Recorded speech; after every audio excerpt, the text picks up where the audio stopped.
A university exists to instill in its students and faculty a reverence for learning, to kindle a passionate interest in the growth of scholarship, to create enthusiasm for original scholarship, and to command respect for the accumulated treasures of the past.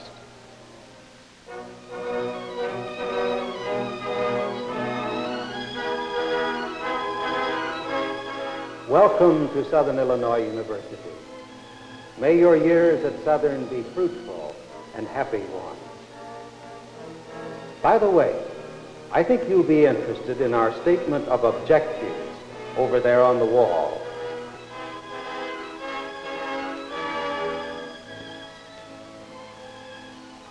To exalt beauty, to advance learning, to forward ideas and ideals, to become a center of order and light, that knowledge may lead to understanding, and understanding to wisdom. And how do you start down that long road to wisdom?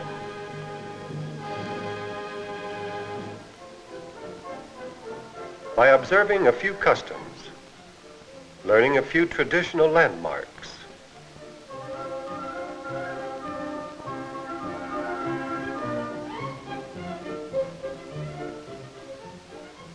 by meeting the Southern Illinois University mascots, the Royal Egyptian Salukis,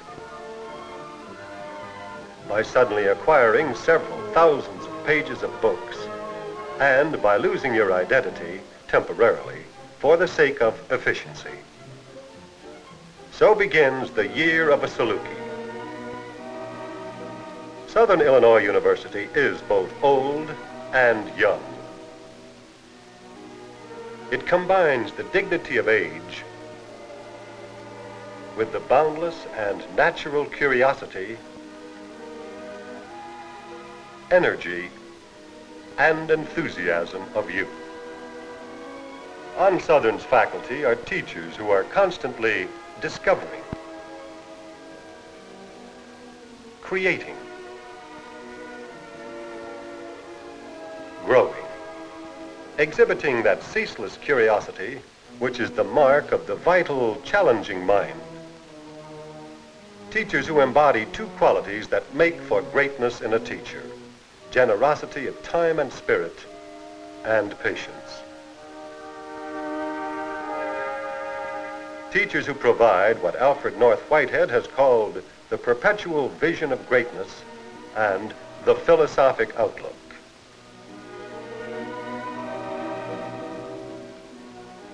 Teachers who guide as the student probes deep down into matter, explores the reaches of the mind, gazes into space, studies the complexities of rhythm, harmony, melody, and form in music under the supervision of the world-famous teacher-composer Mademoiselle Nadia Boulanger.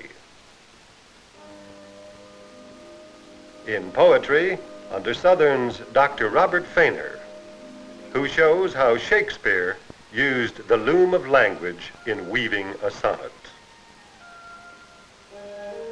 While the world-renowned ceramist, Marguerite Wildenhain, shows how to bring form, color, and texture to clay.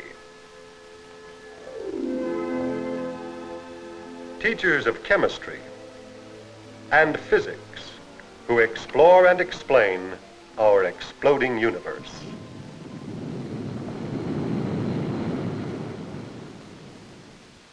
Teachers of sociology who explain the spiraling complexities of life lived on the farm, in a small town, the big city.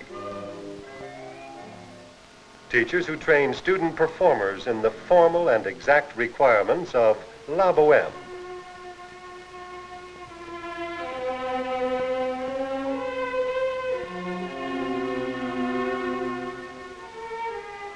In the Elizabethan gusto of Shakespeare, played under the stars in the land of Lincoln. In the gay expansiveness of Oklahoma,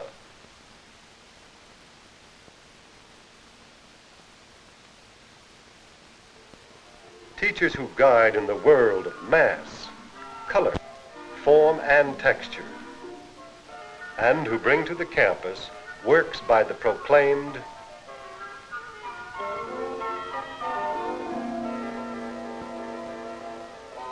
and the obscure.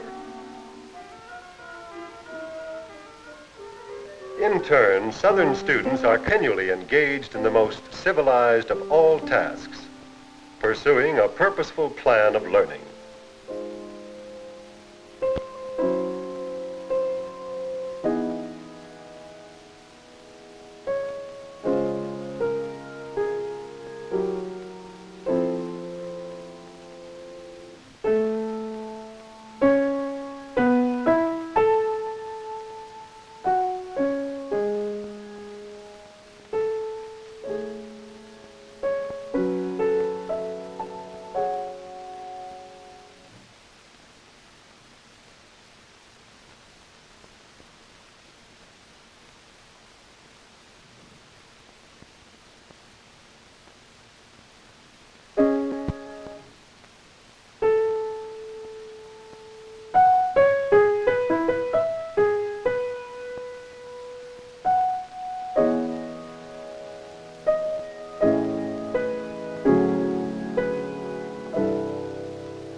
Many are the avenues of learning in a democracy, from the silent voices of the past, with their stored riches, to the give and take of the seminar, where mature and free minds pursue a subject under expert guidance.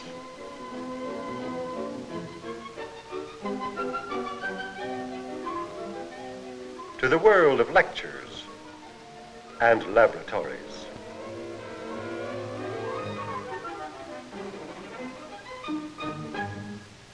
At the free end of town, Mr. and Mrs. Curly Floyd, the cockler, are sleeping as quiet as death, side by wrinkled side, toothless, soft and brown, like two old kippers in a box. High above in Salt Lake Farm, Mr. Utah Watkins counts all night the white-faced sheep as they bleach the fences on the hills, smiling and licking and speaking.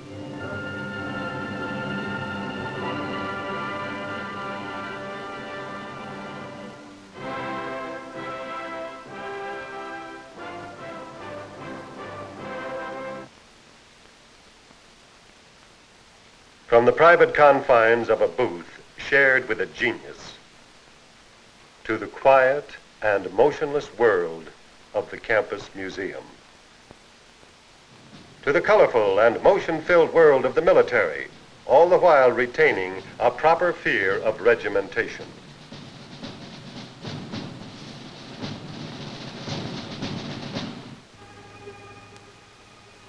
To be truly educated is to be truly liberated, for it is then that life itself has historical breadth, philosophical depth, literary, artistic, and musical inclusiveness. But life at Southern isn't all work and no play. There's a full schedule of sports, from the rigors of football and swimming to the finesse of fencing and the flowing form of the trampolinist. Or, if you prefer, the pleasures of Crab Orchard Lake, just 5 miles from the Southern campus.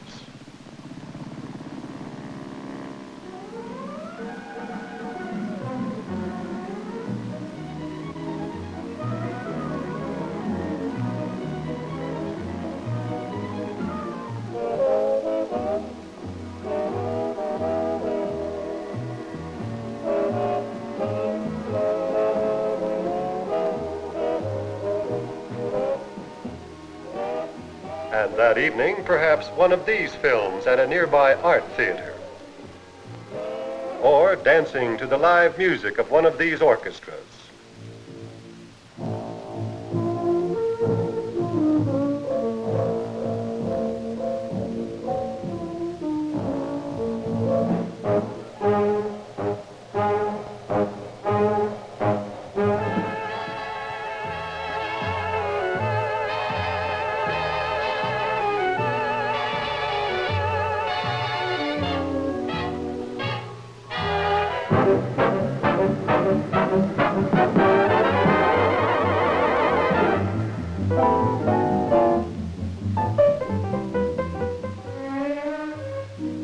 As for the faculty, they have their own beach at nearby Little Grassy Lake, where age and youth and learning have their place in the sun.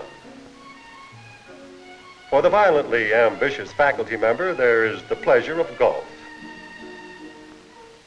Or for the less physically inclined, there is the joy of reading.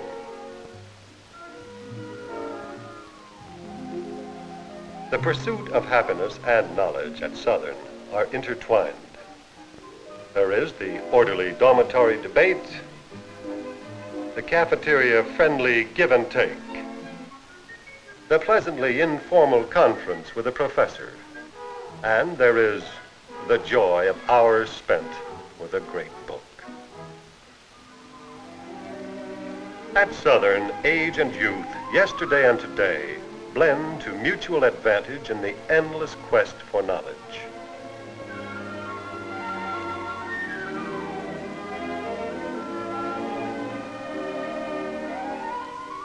And students at Southern reap a golden harvest through intimate association with such visiting professors as Dr. Lloyd Morey, former president of the University of Illinois, Professor Francis Horn, now president of the University of Rhode Island, Professor Robert Buzzard, former president of Eastern Illinois University, Dr. Henry Wyman, professor emeritus from the University of Chicago, Dr. John Brubacher, professor of history and philosophy of education, Yale University.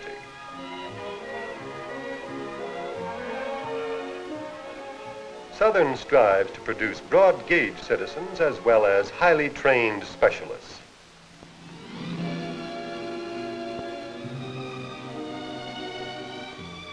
To give students an intellectual grasp on human experience, such as can be had in the classes of Dr. Harry T. Moore, world authority on D.H. Lawrence, critic and member of the SIU English Department. To provide by outstanding example the theory and practice of research techniques and analysis of scientific data under such men as Dr. Carl Lindegren, world-famous geneticist, Pasteur Award winner, head of the SIU Microbiology Department. To instill a reverence for learning and a respect for the accumulated intellectual treasures of the past.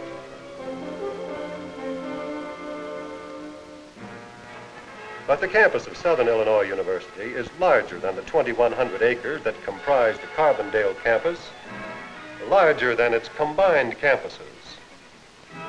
It's as wide as the world, with members of the Southern Illinois University faculty teaching by recovering the past from a Mexican jungle, guiding a group of teachers across the Arctic Circle,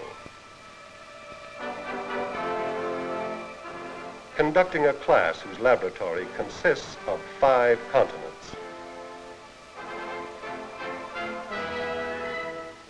studying the educational system in Russia. Southern Illinois University is both old and young. It combines the dignity of age with the curiosity, the energy, and the organized spirit of youth. On its faculty are individuals who successfully combine teaching, research, writing. Teachers who are working under grants from such organizations as these. Teachers under whom you have worked for the past school year and will remember always.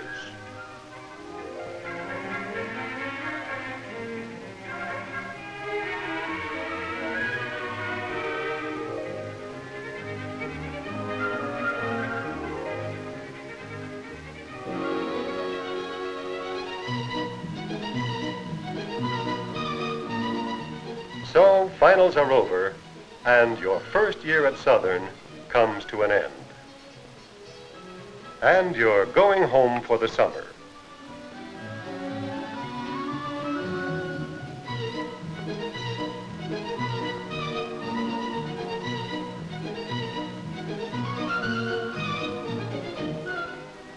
Home hasn't changed much. You haven't changed much outwardly. But how about inwardly, where the truly great changes take place? By the way, I think you'll be interested in our statement of objectives over there on the wall.